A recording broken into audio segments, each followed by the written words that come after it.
Bonjour, chers amis. Je sais qu'il n'y a rien d'emballant au Québec actuellement. Il n'y a pas de projet collectif, il n'y a pas de projet humain, il n'y a rien qui nous réunit comme peuple, comme nation. Les indépendantistes sont découragés parce qu'il n'y a aucun parti politique qui actuellement se bat pour ce projet. Il n'y a pas de réunion dans les universités, les collèges. Il n'y a pas de passion. C'est tout simplement de la politique pour le pouvoir.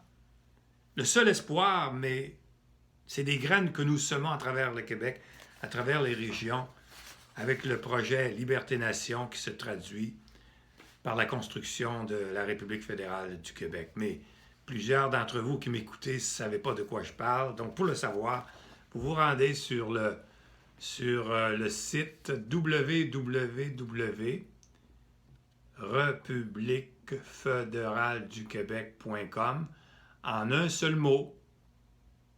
Alors, il y a là un documentaire en 12 capsules qui explique de A à Z qu'est-ce que c'est le projet Liberté-Nation, qui est tout simplement la refondation du Québec par les anglophones, les allophones, les autochtones et les francophones pour amener à donner aux régions l'autonomie gouvernementale, donc avec un parlement, un gouvernement, pour faire de la nation québécoise une nation libre, moderne, prospère et indépendante, évidemment une nation francophone en Amérique du Nord.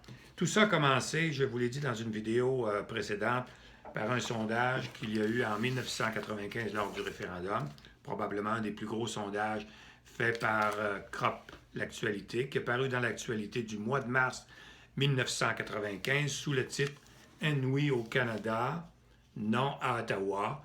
Donc, c'est une radiographie de l'électorat québécois à l'époque, ses motivations profondes, ses espoirs, ses craintes, ses désirs et ses convictions. Alors, dans ce sondage, vous allez avoir des surprises. Mais nous, ce sondage, on l'a pris au sérieux. C'est à partir de ça que j'ai commencé en 1995 à travailler jusqu'à aujourd'hui pour amener à la conception du projet Liberté-Nation et à la République fédérale du Québec.com. Dans ce sondage que je veux examiner aujourd'hui, le premier tableau, c'est que déjà au mois de mars 1995, le sondage CROP, l'actualité, démontrait que 49% des gens s'apprêtaient à voter oui au référendum du mois d'octobre. Donc déjà, on avait notre opinion de fait. Et 51% étaient pour le non. Et c'est exactement ce qui s'est produit au mois d'octobre 1995.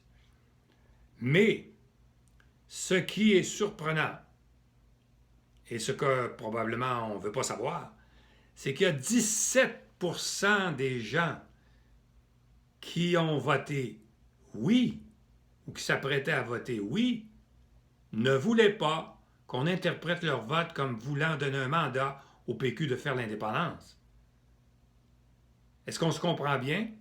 Donc 17% sur le 49% qui ont voté oui disaient que leur mandat n'était pas pour faire l'indépendance. Donc si vous enlevez 17% de 49, vous vous retrouvez autour de 40, 41, 42%. C'est la base des gens qui votent pour le oui, ou qui votaient pour le oui, c'est encore la base actuelle. Donc ces gens, pourquoi voulaient-ils voter oui si ce n'était pas pour faire l'indépendance? C'est ça la question que vous vous posez. Alors ça sert à quoi? Bien, je pense que votre réponse est aussi bonne que la mienne.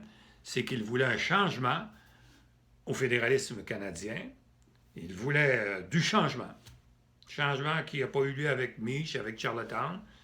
Mais une chose qui est sûre, c'est que c'était pas pour faire l'indépendance. Alors voilà, pour ce premier tableau, fort surprenant. Et nous, on s'en est occupé. On n'a pas pris ça à la légère. Quand je dis nous, ceux qui ont travaillé là, au projet Liberté-Nation. On se retrouve avec le prochain tableau dans la prochaine